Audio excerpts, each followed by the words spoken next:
All right, man, that sun is shining. What's up, YouTubers? All right, so today's a cool day. We're gonna go and we're gonna get Smokey some new shoes. So Smokey's our buggy horse, and I'm gonna take you along on the adventure. So right now I'm gonna walk up to the barn here. We're gonna get his harness equipment on, and we'll show you how to do that. He's gonna be a little jumpy. I haven't used him lately, so just how it is, and he'll calm down. But I use him pretty good. But we're just coming out of winter, so he's just gonna be a little fidgety. But he's a good boy. There he is. So we'll get you set up over here somewhere, and we'll get the tripod situated. Make sure I got a good shot here, and hopefully get everything picked up in.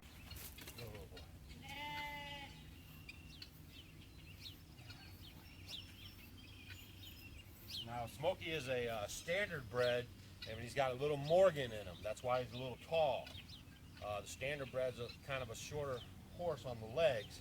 Because he has that Morgan in him, he's a lot taller of a buggy horse.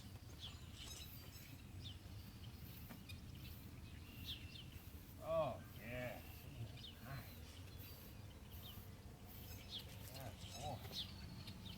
Oh, he's real fidgety. You can just see his little skin jumping around.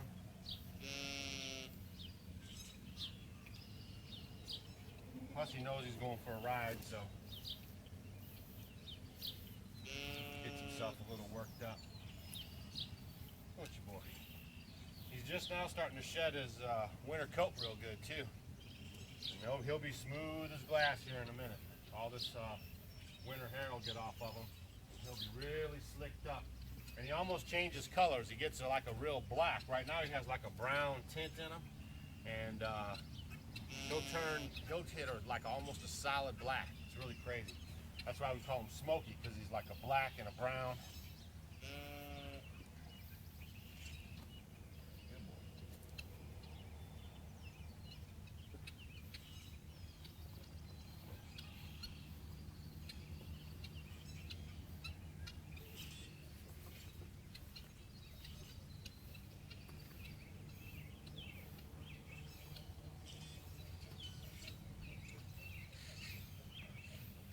So I'm using the curry comb, and then sometimes you use the brush right after that. But what I'm doing right now is just kind of getting him used to being touched all over, because he's been out in the pasture and just hanging out. We brush him and talk to him and hang out with him when he comes in to eat. But pretty much, he's got a little fire in him from being laying around, not doing much. But he'll snap right out of it. The horses, they'll remember what they're supposed to do once you get them going.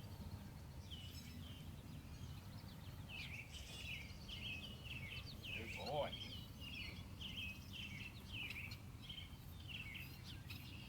Now this horse here was raised and broke in by the Amish to be a buggy horse. I got him from the Amish, and actually the guy I got him from, I talk to him all the time, but he said he wished he would have never sold me this buggy horse. I have pretty much like one of the better buggy horses in all of the Amish around here. It's pretty funny. So, 'cause he really can get it. He has a good gait, and he really stays on a consistent path. And as far as speed, and he's not shy on the on traffic or anything. He's a good boy. He stands when I go somewhere and I leave him hooked up. I mean, he stands real good. He loads on the trailer real good. He's just a good all-around horse.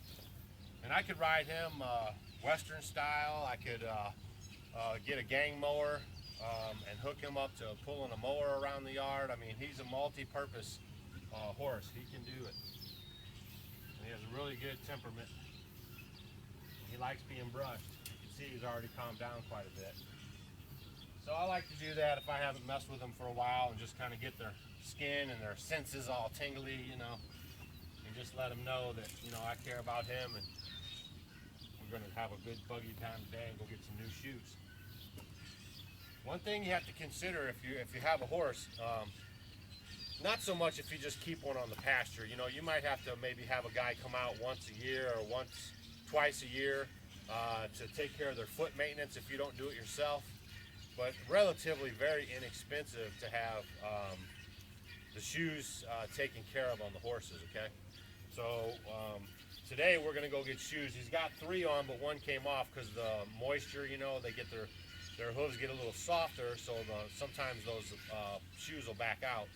And so he'll get 1 new shoe, and then they'll take the other 3 shoes off and make sure they're shaped properly, and then put them back on and file his toes down and everything. And I get my horse shot over at the Amish, so I'm hoping that I can talk to the guy and maybe he could tape it for you.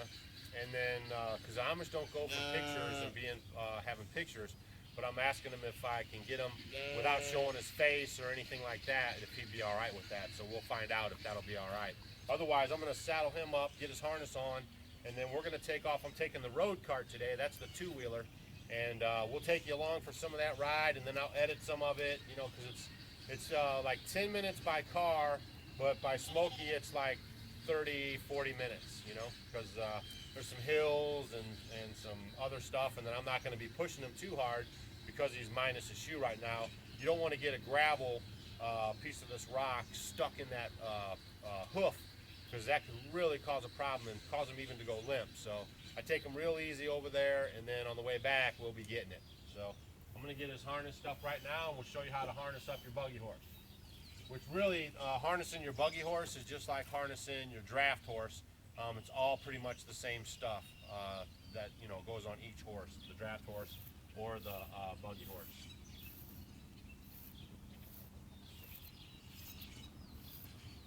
He's a good boy. He likes that. Yeah, he likes that.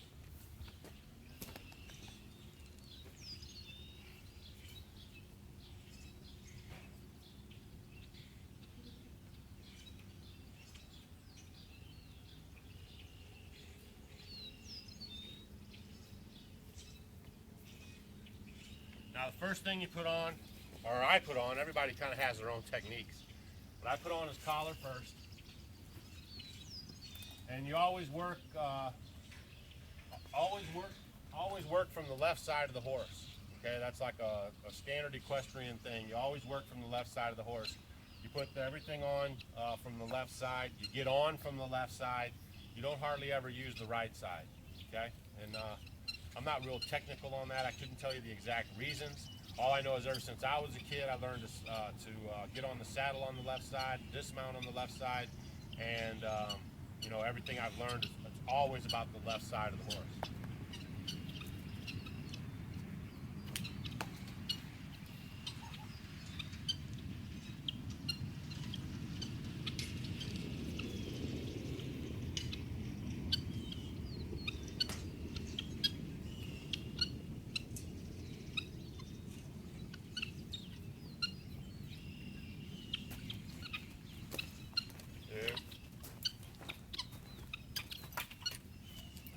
Alright, so this is all the harness gear here. It's kind of all bunched up, and then when you throw it on there, it all works out to be right where it needs to be pretty much.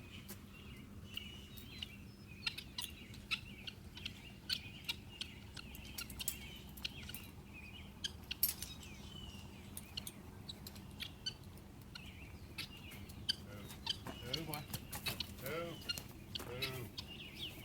Move.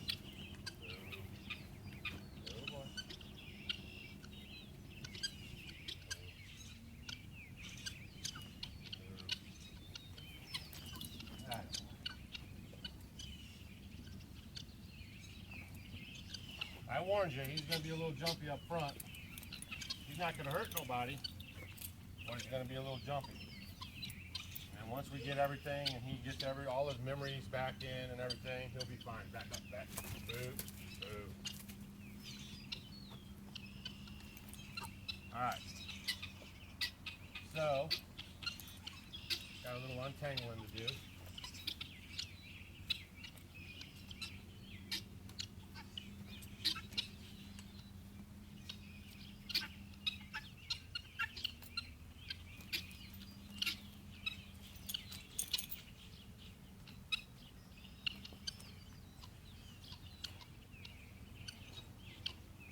little bit of tangling going on here.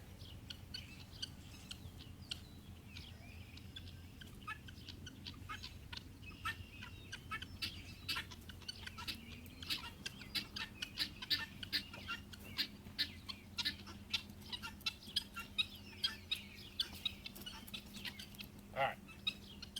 So up front here,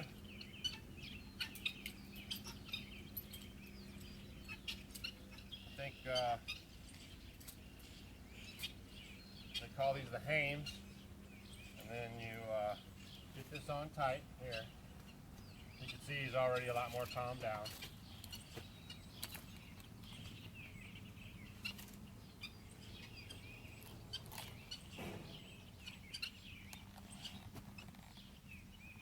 So we get that on nice and good.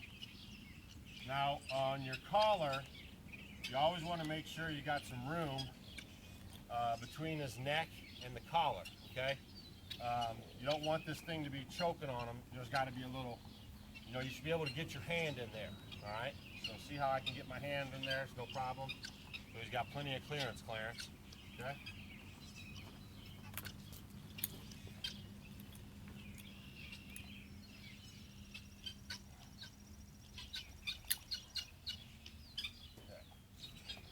And he's got a little pad there. And then there's two straps, okay? So you can see that. There's two straps here. I'm gonna see if I can't bring you a little closer. Sorry about the camera work. Stacy's in the house, and I'm getting ready to go. See if we can't get you a little closer. All right. So there's two straps on your harness equipment, okay? You want to make sure that the tug, they call it the tug, is in between the two straps, all right? And then this strap, the tug, gets attached onto the buggy cart, okay? Right. So I got that on. I'm going to come on to the other side. I'm just making sure over here that my tug strap is in between, and that my hams here, when I put them on, didn't get anything caught in them, so everything looks good. Smokey's getting ready to go. See, he's a lot more calm now that he's got it on. I got him on him. He knows that, you know, I mean business, and we're going to go for a go. So now with horses, when you first strap them, you know, you want to get this belly strap, they call it. You want that kind of tight, because what happens is, even when you tighten it up here, you think it's good and tight. As soon as you start riding him and he starts moving and his body's activated, he'll actually shrink up some. So you'll pull this here now and you'll be like, ooh, that feels tight. But as soon as you get moving and he starts working it, his body will shrink a little bit, and then you'll see that that wasn't as tight as you thought. So I always get it kind of tight here in the first go, and then when I get to where I'm going, I like to check it just to make sure that, you know, you don't have to keep it, you know, tight, but you want it tight enough where, you know, you don't get any slippage here on your pad and everything. And we just the same for a saddle. You don't want to be in your saddle and roll off the side of your horse because your saddle wasn't fitched on properly, tight. All right. Now the outside strap doesn't have to be as tight because it's basically just keeping the strap up, and then you're going to put your tongues, you know, your tree from the buggy cart inside of these loops, and that's what holds that up. Okay? That's a good boy. All right. And I know there's everybody's got their little way they like to do things, and you know, I've been out here 4 years, so I know how to put it on, and I know what works for me and Smokey, and so we like suggestions, but you know, don't be trying to nitpick how I'm putting on the halter or whatever, you know. And then you put this connects on back here to this pad, and that keeps their head from going down, like, you know, stopping and grazing on grass or something. And then you make sure that you got your chin strap on.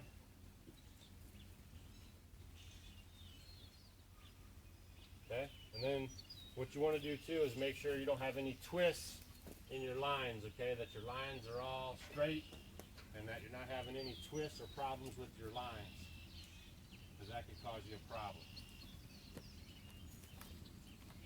And then I keep the reins clicked on this loop right here, so then I just take them off and bring them right up here to his mouthpiece.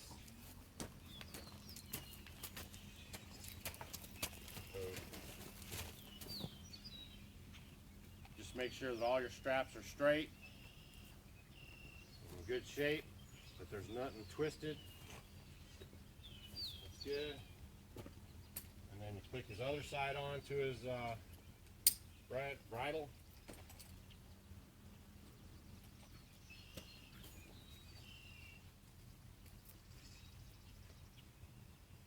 All right. I got to run down to the house and I'll be right back. All right. Now, I just pick up the cart, bring it over to him. Sometimes I bring him over to the cart. Sometimes I bring the cart over to him.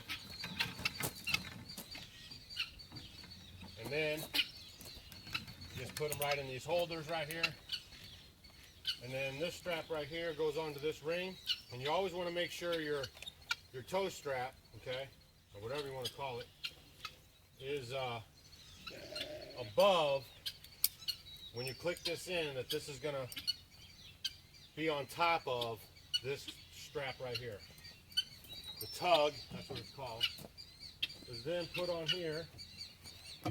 That's the evener is on the back here. I don't know if you can see that. Let me double check. You know, I'm, like I said, just working out here by myself. All right.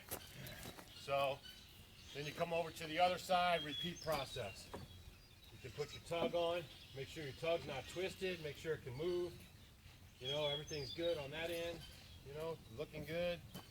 Just click it on the evener. And then you make sure your strap is attached onto the ring there, and that your tug strap is above the ring. Then I untie my reins, pull them back to the cart. I also make sure that the reins are not twisted, anything like that. So I'll go down the reins once I once I put them on, I'll go down the reins and make sure they don't have any twists. I'll follow them all the way back to the mouth and make sure there's no twist in them all the way back to there. All right, then I'll come around to this side, do the same thing, taking the lines all the way back, making sure there's no twists. Everything looks groovy like the movie. And then me and Smokey are going to be ready to get it. All right? So I'll start it back up in a minute when we get on the road and show you how that looks. All right, we're on the road.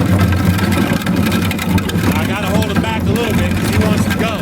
But I don't want him to go too fast because he doesn't have that front shoe on. I don't want a rock sticking in his hook. So I kind of hold him back a little bit. Get a view here.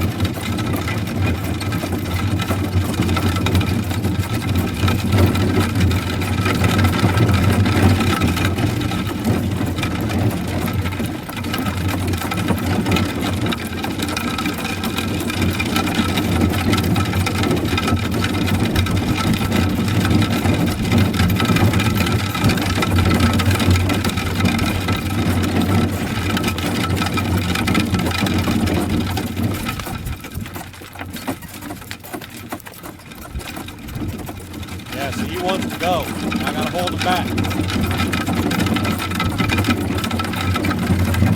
One thing about spring riding too is he's shedding his hair, so you get the hair in the hair in the face back here. If I was riding the other buggy, I don't get it as much. It sets up a little bit higher, and you know, it's like a window on it, so there's less room.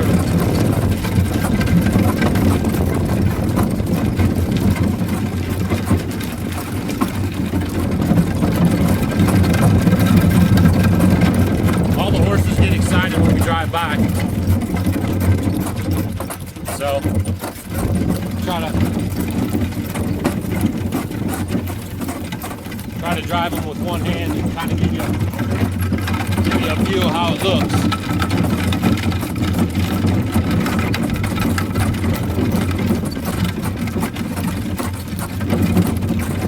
usually when they start out too, it's they'll go a little zigzaggy and then they'll straighten up.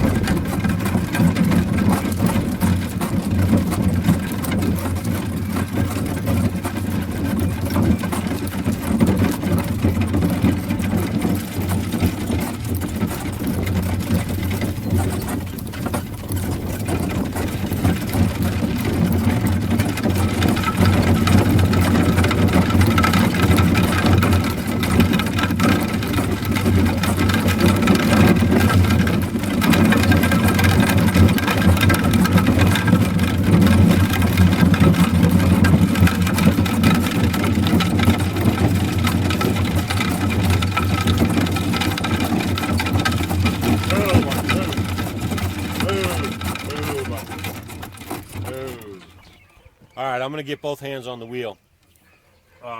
If you ever ride a buggy and a horse, always keep your hands on the reins, okay? Some people joke, like, you know, Smokey knows his way home, so if I was coming back from the Amish, if I was all tossed or something on, you know, drunk or something, which would never happen, but they know their way home, but you always want to keep your hands on the reins, just like a steering wheel of a vehicle, you know?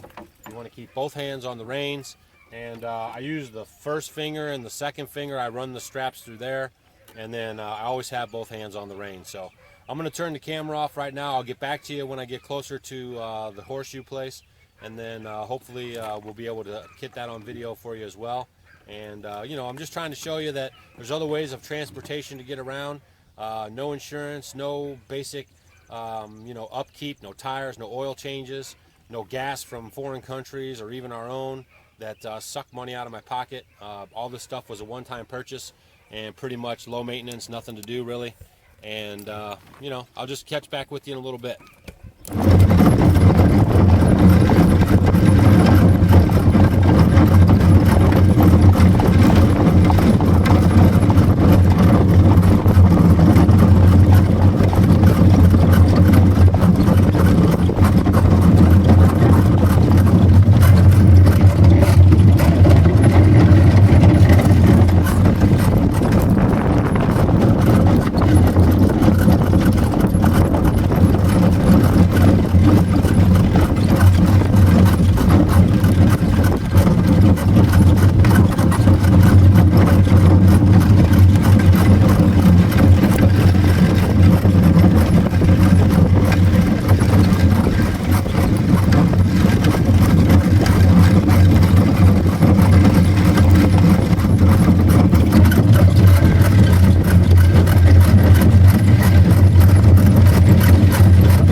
How's your alpacas doing?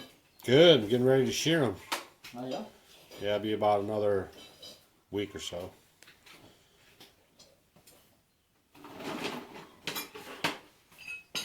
Hey. Don't you want to get a couple of those alpacas? Well, I don't know yet. You might, if we get the fence in, we can put our sheep and alpaca over here. I will hook you up.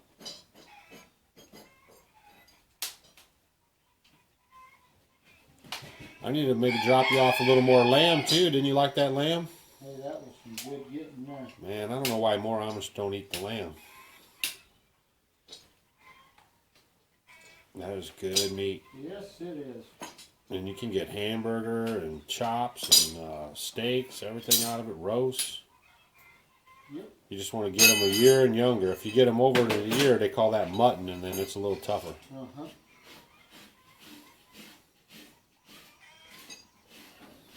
Out of the 7 we had, I think we had 4 boys. Really? So I'll be trying to move a couple off to people that want to get their herd blood good and, you know, change out rams, and then, you know, maybe sell, I'm going to keep a couple for meat and then sell the rest for meat or for husbandry. Uh-huh.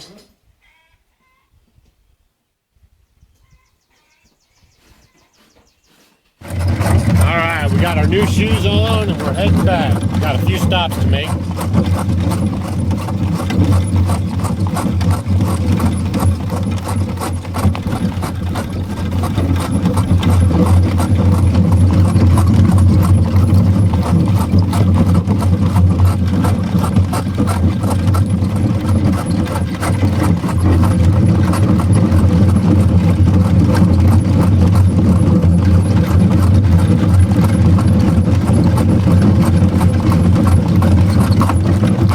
Good at the farriers. Got his shoes on.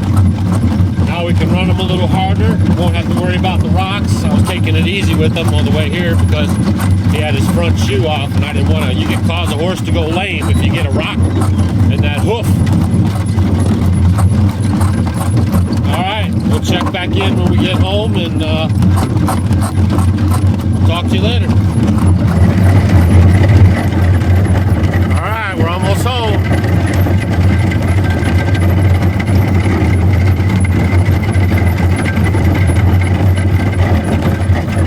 From Harley to horse and buggy.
Sheep are out.